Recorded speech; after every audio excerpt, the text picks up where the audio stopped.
오늘의 주요 소식입니다. 경기지방노동위원회가 양주시의 시립예술단 해촉에 대해 부당해소 판결을 내렸습니다. 이후 양주시가 예술단과의 면담을 진행했는데요. 어떤 내용이 오갔는지 정리했습니다. 지난 25일 포천 군내면의 한 소나무 재배 농장에서 불이 났습니다.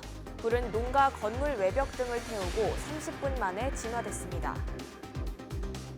양주시가 붉은 수돗물 사고를 막기 위한 점검을 실시했습니다. 시는 지난 24일 민관합동 점검반을 구성해 고암동 소재 옥정 배수지와 옥정 가압장 등을 점검했습니다. 경기도는 다음 달부터 깨끗한 쓰레기 처리 감시원 177명을 선발해 운영합니다. 이번 사업은 폐기물 불법 처리 단속의 공백을 줄이고 청년들에게 일자리를 제공하기 위한 사업입니다.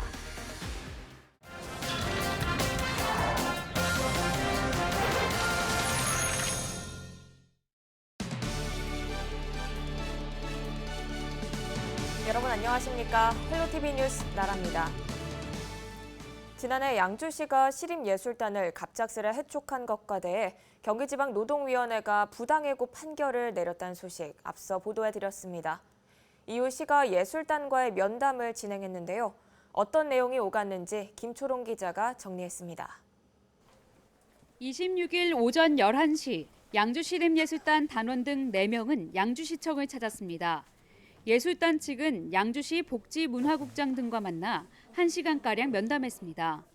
지난달 경기지방노동위원회가 양주시의 시립예술단 해촉에 대해 부당해고 판정을 내린 후 첫 면담입니다. 앞서 여러 차례 면담이 있었지만 이번 면담은 특히 주목됐습니다. 양주시의 재심 신청 기한이 하루 남았기 때문입니다. 하지만 시는 이번 면담에서 재심을 진행할 것인지에 대한 명확한 입장을 표명하지 않았습니다. 내일까지는. 내일이요? 네. 합의 어느 정도 지금 대화는 했고요. 최종적으로는 또 저희 내부 규정이 있기 때문에. 대신 시는 진호위가 부당 노동 행위를 기각한 것에 대해 재심하지 않을 것을 예술단에 요구했습니다.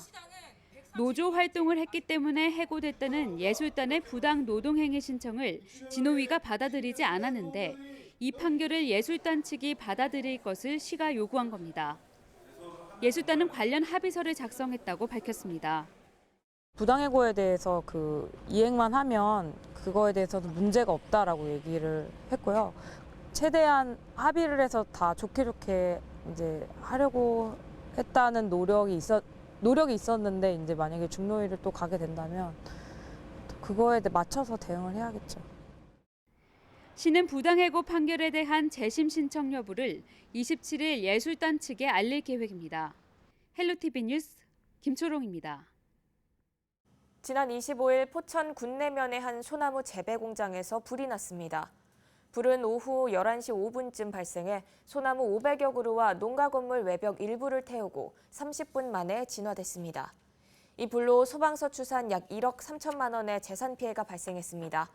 소방당국은 농장 주변 전신주 배전반에서 불이 시작된 것으로 보고 정확한 화재 원인을 조사하고 있습니다.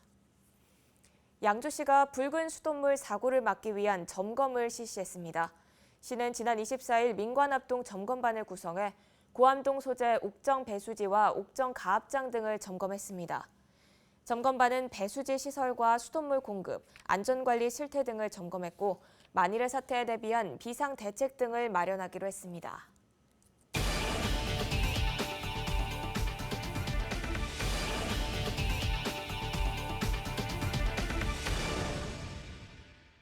경기도가 주 52시간 근무제에 대비해 올 하반기부터 노선 입찰제를 기본으로 하는 버스 준공영제를 시행합니다.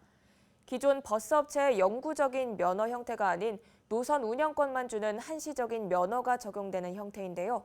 성공 여부는 여전히 미지수입니다. 김호 기자입니다. 경기도 버스 노선 입찰제의 핵심은 노선 소유를 지자체 등 공공이 갖는 것입니다. 그동안 업체가 버스 노선을 사유화해 노선 조정이 어렵고 영구적인 면허 성격 등으로 특혜성 논란이 많았습니다.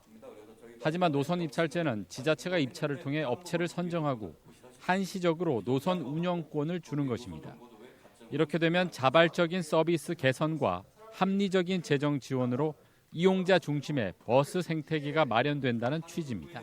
이 과정에서 이렇게 투명하고 공정한 이런 집행이 안 되다 보니까 때로는 특혜성 시비도 도출되고 있습니다. 그래서 이에 우리 경기도에서는 어느 발주 사업에나 적용되고 있는 입찰이라는 제도를 도입해서 공정하고 투명한 경쟁을 유도하겠습니다.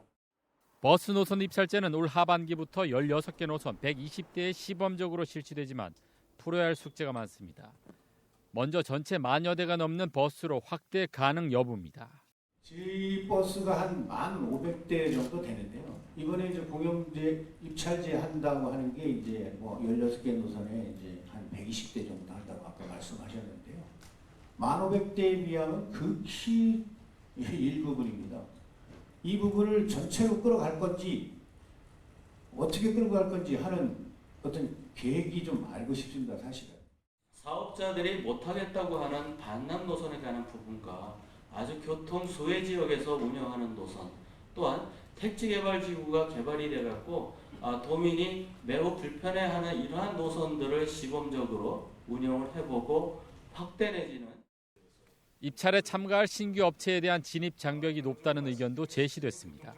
입찰을 하려고 그러면 경쟁을 할 새로운 플레이어가 필요합니다. 새로운 플레이어가 어떤 자격을 가져야 되냐면 한정면허만 받으려고 하더라도 차량을 갖고 있다든지 그런 능력을 구비해야 합니다. 못 갖는 경우가 대단히 많습니다. 계약에 의해서 하고 싶은 거거든요. 버스 업체는 이렇게 서비스를 하세요. 우리가 도민들한테 주고 싶은 표준 서비스를 확정하고 그 확정된 버스 서비스를 하는 업체에다가 위탁 운영을 시킨 겁니다. 무엇보다 버스 노선 입찰제 성공을 위해서는 도민들이 납득할 수 있는 명확한 결과를 도출하는 것이 중요하다는 의견입니다. 버스 노선 자체가 공공재이기 때문에 명확하게 공공성을 띌 수 있도록 입찰제를 도입하는 것은 바람직하다라고 보고요. 그래서 거기에 따라서 우리 예산도 절감하고 시민 서비스는 더 강화시켜내는 그런 방안이 될 수 있지 않을까 이렇게 보고 있습니다. 경기도는 보다 합리적인 방안을 마련하기 위해 버스 운송 노조와 버스 업체가 참여하는 토론회를 지속적으로 마련할 계획입니다. 헬로티비 뉴스 김호입니다. 경기도는 다음 달부터 깨끗한 쓰레기 처리 감시원 177명을 선발 운영합니다. 이번 사업은 감시 인력이 부족해 발생할 수 있는 폐기물 불법 처리 공백을 줄이고 취업에 어려움을 겪는 취약계층과 청년들에게 일할 수 있는 기회를 제공하기 위해 올해 처음 추진되는 사업입니다. 도는 이번 사업을 통해 넓은 지역과 취약 시간에 발생하는 폐기물 불법 처리에 대한 단속이 가능할 것으로 기대하고 있습니다. 포천시는 모기유충 구제약품을 지원합니다. 모기유충 구제약품은 포천시 보건소 또는 보건지소와 진료소에서 무료로 배포합니다. 시는 구제약품을 가정 내 또는 인근 빗물바지, 정화조, 물웅덩이, 관계수로 등에 넣어두면 모기유충 서식을 사전에 막을 수 있다고 말했습니다. 경기도 소방재난본부가 물놀이 피서객의 안전을 위해 다음 달 1일부터 8월까지 2개월간 119 시민수상구조대를 운영합니다. 구조대는 순환구조 자격증 소지자 등 109명으로 구성됐으며 도내 해수욕장과 계곡 등 29개 물놀이 장소에 배치될 예정입니다. 도소방재난본부 관계자는 사고 원인으로 수영 미숙이 31%로 가장 많았다며 119 시민수상구조대를 통해 안타까운 사고가 발생하지 않도록 신속하게 대응하겠다고 밝혔습니다. 경기 지역 부동산 허위 매물 신고 건수가 지난해 같은 기간 대비 5개월 연속 하락했습니다. 지속적인 지도와 점검이 효과를 나타내고 있다는 분석인데요. 자세한 내용은 최창순 기자가 보도합니다. 화성 동탄 신도시의 한 부동산 중개업소. 아파트 입주자들과 짬짬이를 하고 시세보다 가격을 부풀려 허위 매물로 신고를 당했습니다. 수원의 한 부동산 중개업소는 경매 부동산의 가격을 고의적으로 낮췄다는 신고가 접수됐습니다. 없다고는 말씀 못 드려요. 네. 맞습니다. 있는 거 다 보면 다 아시죠? 저희 경쟁이 있고 영업 자체가 타격을 입기 때문에. 경기도는 현재 처벌 규정이 미흡한 인터넷 부동산 허위 매물 영업 행위를 뿌리 뽑기 위해 지난해 8월부터 대책을 추진했습니다. 지속적인 지도 점검을 통해 28건의 공인중개사법 위반 사항을 적발했습니다. 부동산 허위 매물 신고 건수는 지난해 같은 기간 대비 5개월 연속 하락한 것으로 나타났습니다. 합계로 따지면 절반 가까이 감소한 수준입니다. 지난해보다 부동산 경기는 안 좋지만 불황일 때 허위 매물이 극성을 부린다는 점을 감안하면 상당히 줄어든 셈입니다. 또는 강력한 제재의 효과가 나타난 것으로 보고 있습니다. 허위 매물을 게재한 업소에 대해서는 공인중개사법의 각종 준수사항을 적절히 이행하고 있는지 없는지 여부를 중점 관리를 하고 있습니다. 또는 부동산 허위 매물 근절을 위해 강력한 시도 점검과 함께 법령 개정을 추진. 지난해 부동산 허위 광고에 대한 처벌 규정 마련을 위해 국토교통부에 건의했고 현재 중개 대상물의 부당한 표시나 광고를 금지하는 공인중개사법 개정안이 국회에서 계류 중입니다. 경기추TV 최창순입니다. 한국수력 원자력 차단기 입찰에 참여한 업체 간에 담합이 있었다는 주장이 나왔습니다. 경기도는 공익제보 받은 내용을 바탕으로 공정거래위원회에 신고하고 검찰 고발도 추진하기로 했습니다. 최지연 기자입니다. 김용 경기도 대변인이 25일 효성중공업 입찰 담합 관련 브리핑을 열었습니다.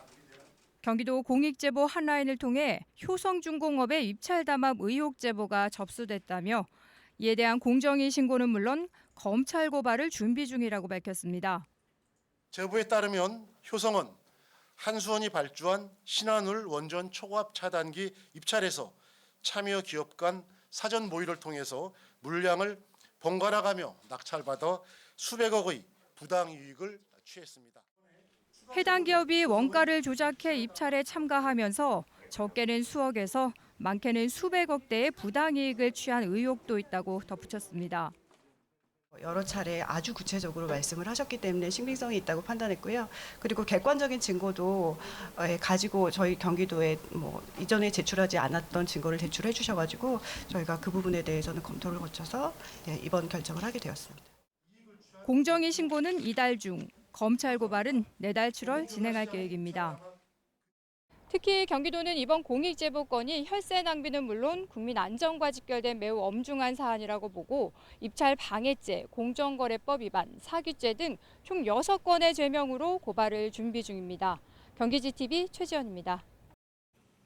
정부의 3기 신도시 개발에 대한 찬반 의견이 뜨거운 가운데 3기 신도시가 성공하기 위해서는 광역교통망이 우선적으로 구축돼야 한다는 주장이 제기됐습니다.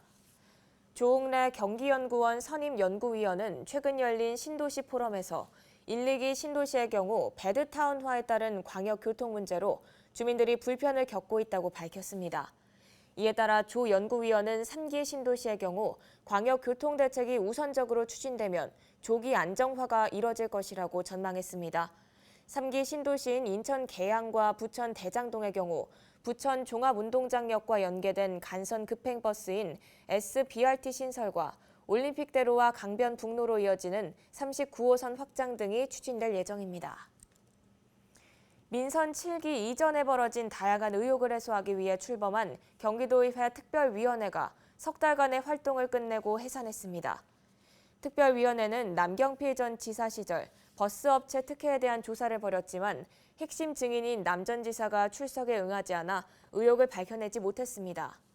또 친환경 학교급식 부정계약 의혹에 대해서는 사법당국이 수사에 나서면서 조사를 중단했습니다. 경기도의회는 특별위원회가 수사권이나 강제권이 없어 조사에 어려움을 겪고 있다며 국회법같이 조사 권한을 강화해야 한다고 주장했습니다. 이어서 날씨 정보입니다. 목요일인 27일은 북상하는 장마 전선의 영향으로 전국 대부분 지역에 비가 내리겠습니다. 출근길 우산을 꼭 챙기시기 바랍니다. 경기 북부 주간 날씨입니다. 비가 내리면서 폭염은 누그러지겠습니다. 낮 최고 기온은 25도에서 29도 사이의 분포를 보이겠습니다. 장마 전선은 금요일에 남아있다가 주말에 다시 북상하며 토요일에 전국에 장맛비가 내리겠습니다. 이어서 생활지수입니다. 계속해서 내리는 비로 공기는 깨끗하겠습니다. 비가 와서 불쾌지수도 높겠으니 주의하시기 바랍니다. 지금까지 날씨 전해드렸습니다.